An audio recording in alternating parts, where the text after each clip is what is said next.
Okay, I'm recording. Yay! And where I'm sitting, it looks like I have something popping out of my head. Okay, hi, I am Jill Keller, and I was really inspired by my friend Andrea, Retro Hip Mama, and her Ask Andrea. So I wanted to do something a little bit similar. This is my first time ever recording my face, seeing crazy wild hairs. Usually you just see my hands, and it's process videos and that kind of thing. So I wanted to put my face with my voice in my hands and do a little video for you guys. So I have my little traveler's notebook. This one is the one my husband got me for Valentine's Day. It's very special. And I have a few notes. So first of all, I will tell you about how I started scrapping. Way back, early 90s, I'm that old, I had a very good friend and roommate, Blair, which is really not her first name. Blair made scrapbooks, and I would help her with those. I never did any of my own, but I would help Blair, and that was back when, you know, you cut the people out of the pictures, so it was like a people-shaped thing you stuck in your book, and she used the kind of photo books where you peeled back the big sheet of plastic and you smacked your stuff down on there.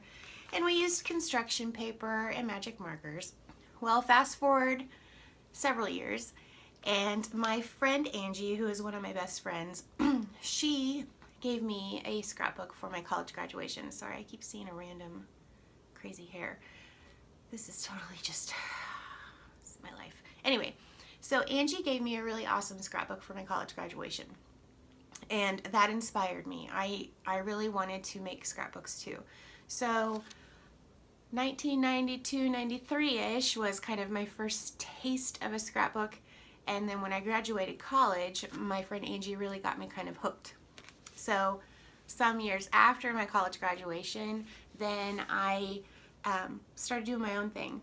So my very first scrapbook was like a spiral bound book where you slid the page protectors on the page sideways, and not having a clue as to what I was doing, I was also cutting the people out of my photos and putting them in there. I did use scrapbook paper, and I did use acid-free elements to decorate, but again, totally clueless. Like, I had like the shape cutters so I could cut my pictures in ovals or squares. Anyway, I don't even know where that book is. And I would never let anyone look at it. So anyway, that's how I got started. Fast forward some more, and I landed a job at a scrapbook store. I had started scrapbooking really seriously like before and after my wedding in 2008. So I got a part-time job at a scrapbook store, local scrapbook store, and that's where I discovered vlogs and design teams and all sorts of stuff like that. So this was some years ago. This wasn't like in the last 2 or 3 years. This was, you know, 2009-ish. So that I would spend time at the scrapbook store, other than waiting on customers. I would spend time working on my own projects. I had a Cricut then, and I used that. And I would spend time looking at design team work, all of the major manufacturers' blogs. This was back before American Crafts bought all of the little brands like Crate Paper and stuff like that. I was looking at all of their stuff. And that's when it started to make sense. And that's when I started to make pages that weren't a hot mess. Seriously, hot mess. So we're talking 2008, 2009, 2010-ish. Almost 3 years ago, I had been subscribing to Gossamer Blue, and Lori, the owner, had one day posted on the Gossamer Blue Facebook page a question to subscribers. I don't remember what it was, but my suggestion was, you know, maybe a contest for people to get on the design team. And lo and behold, a few months later, I got an email from Lori asking me to join the team. So that is how I made my first team. Since then, in just that 3 years' time, again, my scrapping has changed and evolved. I don't think anyone is a bad scrapper. I can judge myself and say, yeah, I made some really clunkers, really big clunkers, but I can't ever say that about somebody else's work. That's not for me to judge. My style and what I like is the only thing that I will judge, so to speak. But I've really come into my own with scrapbooking. I feel like I've got a handle on who I am and what my perspective is when it comes to scrapbooking. I feel like I know almost instantly how to make a page. Now, there are pages I totally struggle with. Don't get me wrong. I mean, everybody struggles, but for the most part, like 80-90% of the time, I feel like I really get where I'm coming from. So I have a good idea of what I like, what I want my pages to look like, that kind of thing. So that's kind of my story. Since my first email from Lori to join Gossamer Blue, I have been on other teams. All of the other teams that I have been on, I have submitted applications for. So even though I'm on a big team with Gossamer Blue, and even though I've been around for a while and people are starting to know who I am and know what my work looks like, I still apply for teams. It's not just something that's handed to you on a silver platter. Some girls, yes, some girls are asked to be on a ton of teams. Some girls are that phenomenal. There are some amazing scrappers out there right now whose works are so completely different, but yet they're just all amazing. I'm not one of those girls. I still apply for teams.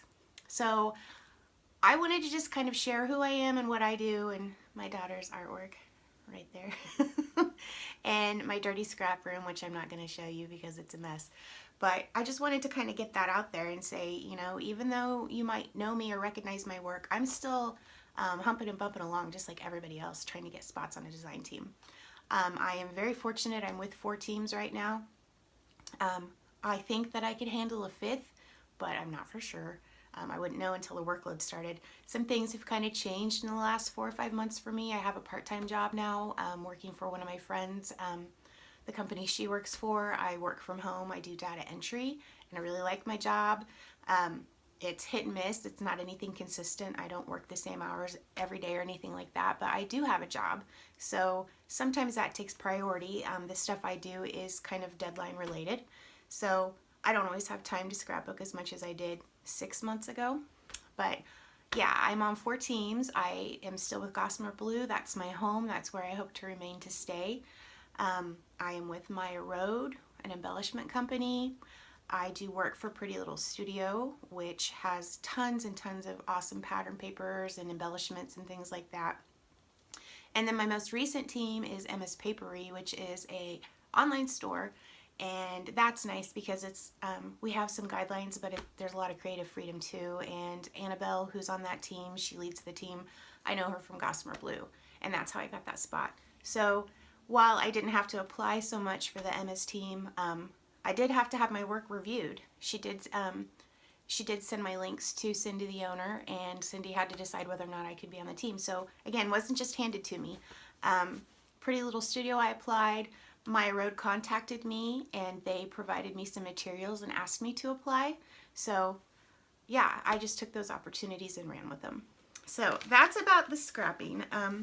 The reason I'm doing this video, and this is something that I hope to continue to do in the future if I get some responses from you guys, I feel like sometimes it's scary to approach someone on a design team and ask questions. I am very lucky that the other team members that I've had on my team, some of them are huge names that you would recognize, have been very kind. Not everybody is like that, and I'm not putting anyone down.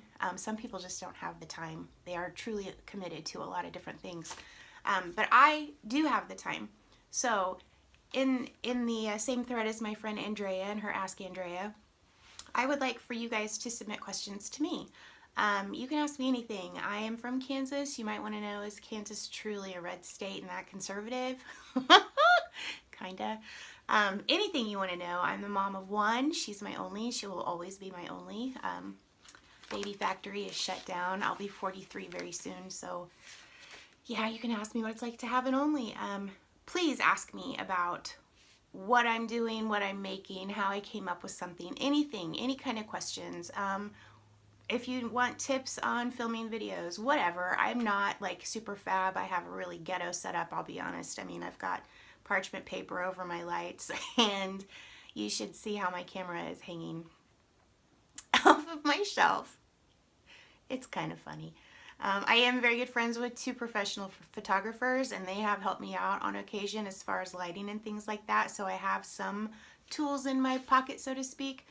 But otherwise, it's just kind of how I've figured things out and worked things out. So if you have any questions about any of that kind of stuff, if you have any questions about my process, if you have any questions about a tool you've seen me use, whatever, I really just want to be very approachable for people. So while I did kind of steal this idea a little bit from Andrea, and so thank you, Andrea, it's not meant to be the same thing or to duplicate what she's doing. Andrea does completely different kind of work than I do. She does traveler's notebooks. She does pocket pages. I don't do pocket pages anymore. Her style is way different than mine. She's got a really cool vibe going on with her stuff, and I suggest you check her out. Retro Hip Mama is her username. You can find her all over the internet with that. But mine's a little different. I'm more of a messy, cluttery, put a lot of stuff on one page, don't put a lot on another, here and there, everywhere kind of girl.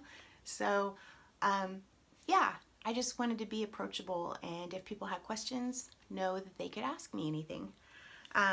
So that, I think, is probably the gist of this first video.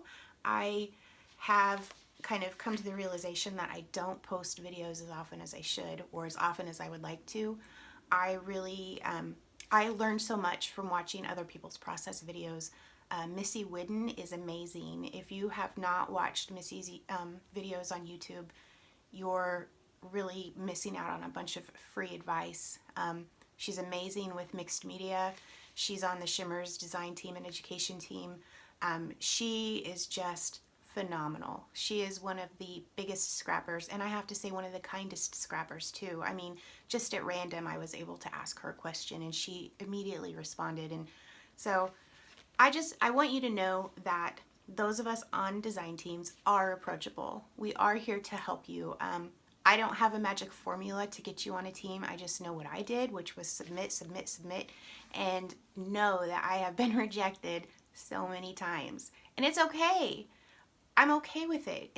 To me, it's like, okay, that wasn't the team for me. That might have been something I struggled with, or I might have overextended myself if I got on that team. What is with this piece of hair? Gosh, okay.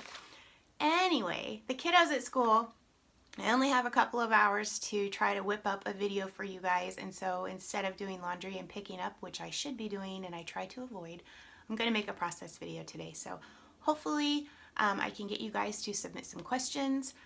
You can ask me questions on my blog. You can find me on Instagram. My user is @JillerP. So you can post questions to me there. And if I use your question in my next video, I will try to send you a little goodie. Preferably in the US because postage is insane. But if you're outside of the US, maybe we can work something out too. So I do ship internationally when I've done giveaways and things like that. But anyway, so my sister and my niece are texting me and it keeps coming up and distracting me. So I'm going to go, but I will have a process video for you very soon. Thanks.